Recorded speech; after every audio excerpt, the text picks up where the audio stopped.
I've always been a man who values his peace, especially on my own land. My name's Caleb Tanner, 42, an architect by day, but a rancher through and through. My 60 acres of sun-scorched Texas dirt, handed down 3 generations, is my sanctuary. My granddad herded cattle here, my dad fought off a crooked zoning scam in the 80s, and me? I just want to sip my coffee, watch the sunset, and not have some busybody tell me how to live. But when a fancy subby VY shown started sprouting up near my southern fence, I didn't think it'd be my problem. I figured, let them have their manicured lawns and HOA powwows. I had no interest in their world until their world decided to roll right over mine. It started on a dusty afternoon while I was fixing a gate hinge, sweat dripping down my neck. A sleek black BMW cruised down the old cattle trail on my land like it was a public highway. I waved, thinking the driver was lost. Instead, a woman leaned out the window, her sunglasses glinting, and snapped, "You need to clear those bushes. They're scratching my paint." No hello, no apology, just pure, unfiltered entitlement. That was my first run-in with Monica Hayes, president of the Crest VYEW Estates Homeowners Association. I didn't know it then, but she just fired the opening shot in a war she'd come to regret. Over the next week, it wasn't just her. More cars followed, car VYing ruts into my soil. One jerk in an SUV nearly smashed my water tank. I hammered up signs big, bold, private property, no trespassing warnings. Didn't matter. Monica's BMW breezed by again. This time I flagged her down, my patience wearing thin. "This is my land," I said, voice steady. "You can't drive through here." She gave me a smile, sharp as a razor, and said, "Mr. Tanner, this path's been used for years. It's basically public. You can't just claim it." I blinked, stunned. "Ma'am, this road's on my property. Always has been." She sniffed. "The HOA will be in touch. I'd rethink your stance." Then she floored it, kicking up a cloud of dust that stung my eyes. The HOA didn't waste time. A week later, a thick envelope arrived, stamped with their fancy logo. I opened it, coffee in hand, expecting nonsense. What I got was Warsi letter claiming my dirt road was a communal route by common law precedent and demanding I keep it open or face legal action. I laughed, not because it was funny, but because it was absurd. They were trying to steal my land with buzzwords and a gold-embossed letterhead. Monica wasn't just pushy. She was plotting a land grab disguised as HOA policy. I called my lawyer, Ethan Brooks, a friend as sharp as a tack. He read the letter and chuckled. "They're bluffing, but if they push, we'll hit back hard." That day, I installed a heavy-duty gate steel posts, padlock chain, motion-activated cameras. I added more signs. No public access. Trespassers prosecuted. The next morning, I found the gate sliced clean off, the work of an angle grinder. My cameras caught it all. Monica, standing in the dust with her HOA badge, directing a hired hand who waved at the lens like it was a game. I filed a police report. Officer Daniels came out, watched the footage, and whistled. "She acts like she owns the place." "She thinks she does," I muttered. But he shook his head. "CIVYL matter for now. Boundary disputes are tricky." Of course they were. Then things got uglier. More cars tore through minivans, sedans, even one with a bumper sticker bragging, "I break for HOA meetings." They waved like I should thank them for ruining my pasture. Worse, flyers started popping up in the subby VY shown, one taped to my gate. "Caleb Tanner is blocking emergency routes and historic access, endangering families and wildlife." Monica was waging a smear campaign, and some neighbors were eating it up. I wasn't just fighting for my land now, I was fighting for my name. I wasn't about to let her rewrite history. I dug into something I never thought I'd need: vehicle spike systems.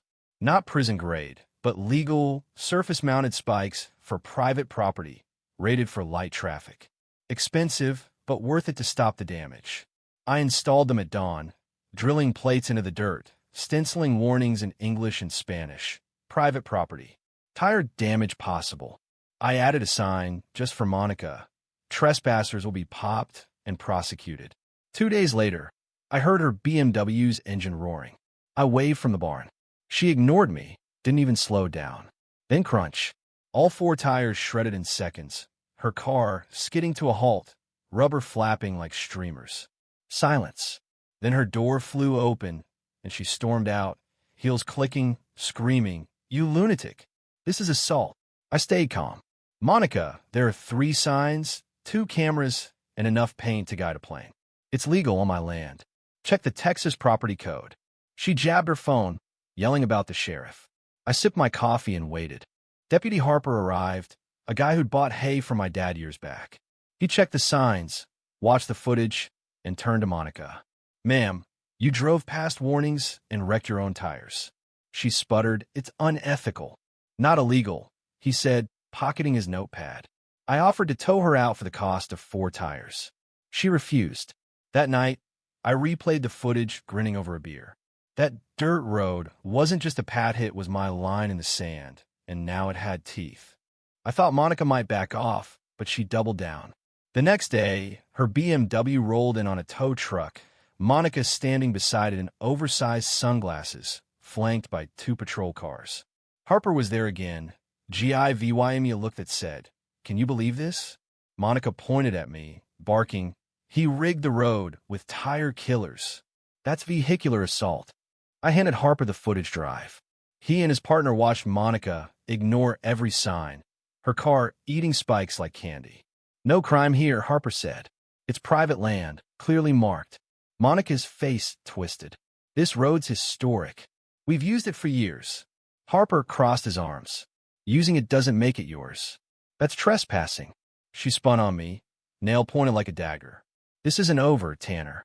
I have friends on the city board. You'll regret this." I raised an eyebrow. "Funny. Good people don't cut gates with power tools."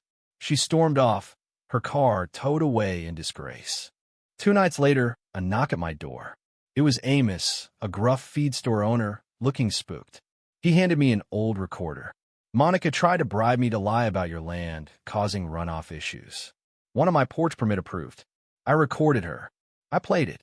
Monica's voice, smooth as venom. "Say his ditch is flooding your fields, Amos. You'll get your permit. We need to make him look dangerous." My blood boiled. This wasn't just trespassing, it was a calculated attack. I called Ethan. "This changes everything," he said, voice gleaming. We had her on tape, orchestrating fraud. Ethan arrived the next day with a folder of courthouse records maps from 1947, plats showing my land's boundaries, a 1952 note, "No easement across Cattle Road." Monica's communal claim was dust. Then came the kicker. A nervous HOA board member, Luis, leaked minutes from a 2005 meeting where Monica herself voted to mark the road as private. Her own words betraying her.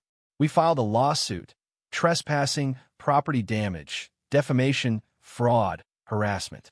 Ethan grinned like a wolf. "She's done." The courtroom was a pressure cooker, the air thick with tension. I sat in my stiff suit, Ethan cool as ice beside me. Monica, in a blazer screaming money, sipped water like she was untouchable. But her eyes flicked nervous light on me, to the recorder, to the jury. She wasn't in her HOA kingdom anymore. Ethan's opening was a blade. "This is about property rights, boundary violations, and a campaign to ruin my client for convenience." Monica's lawyer, a slick guy named Dalton, spun a tale of community access and called my spikes aggressive. I caught Monica's gaze. She looked away. Day 2 was a bloodbath. Amos took the stand, recounting Monica's bribe attempt. Then the audio played, her voice dripping malice. "Make him look dangerous. The county will fold." The jury gasped. Monica froze, her face crumbling. Dalton's objections were swatted down. Then the footage, Monica vying off signs, her BMW shredding itself. The 2005 minutes sealed Ither's signature on the road's private status. Neighbors testified, exposing her HOA tyranny, fines for tulips, rigged votes. A firefighter choked up, saying she harassed his sick wife. Monica stared at the floor. On the final day, I took the stand.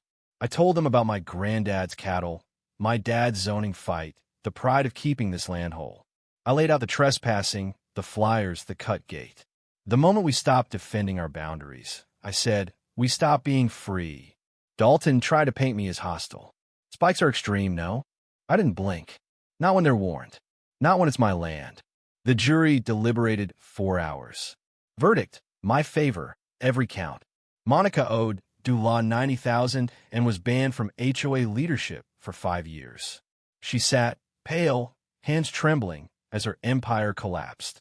Outside, reporters swarmed. Monica slipped out a side door, silent, broken. I walked out front, hat on, not VY Tory is free. 2 weeks later, my ranch was quiet again. The spikes were local lore. Teens snapped selfies with them.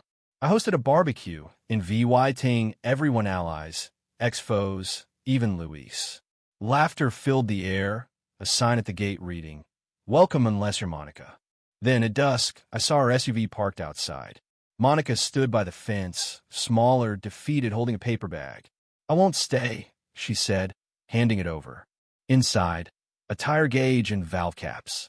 "I don't need them anymore." She paused. I was wrong. I lost everything trying to control what wasn't mine. I nodded. "That road was never yours." She hesitated. "The HOA's planning to sell greenbelt land and push an easement through your pasture. It's not legal, but they're MOVYing fast." "Why tell me?" I asked. "I owed you," she said, "and I'm done pretending I'm God." She drove off, tires on the public road. I didn't sleep. Next morning, Ethan and I filed objections, slamming the HOA's loophole shut. A month later, I added a sign by the spikes. "You shall not pass HOA edition." The local paper called it Texas's sassiest boundary. I framed it. Now I sit on my porch, beer in hand, the sun dipping low. No BMWs, no chaos, just peace. Neighbors wave, slowing to respect the line I fought for. What do you think? Was I too harsh with the spikes, or was Monica's overreach asking for it? Should I have trusted her final warning, or is she still playing games? Drop your thoughts below, hit that like button, and subscribe for more stories where lines get drawn and battles get won.